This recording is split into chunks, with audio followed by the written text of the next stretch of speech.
અંગદાનમાં અગ્રેસર સુરત શહેરમાંથી વધુ એક 69 વર્ષીય વૃદ્ધના અંગોનું દાન કરાયું છે.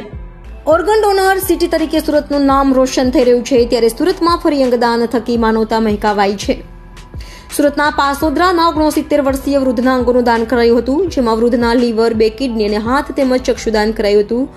69 વર્ષીય રણછોડભાઈ ચાંગાણીનું બ્રેન ડેડનું નિદાન થયું હતું, જેથી જીવનદીપ ઓર્ગન ડોનેશન ફાઉન્ડેશનની ટીમે અંગદાનનું મહત્વ પરિવારને સમજાવ્યું હતું, જેથી પરિવારે અંગદાનની સંમતિ આપતા અંગદાન કરાયું હતું. તો આજ પરિવારના સભ્ય દ્વારા 3 વર્ષ પહેલા પણ અંગદાન કરવામાં આવ્યું હતું.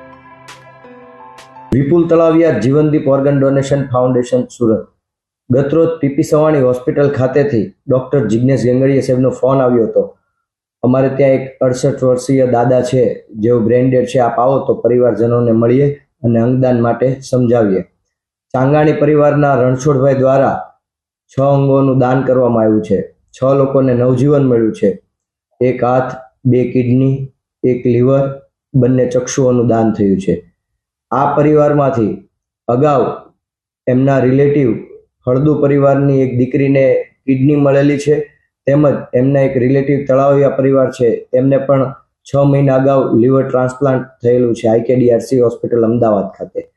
આ પ્રેરણા લઈ તેઓએ અંગદાન માટે તરત જ સહમતિ દર્શાવી હતી.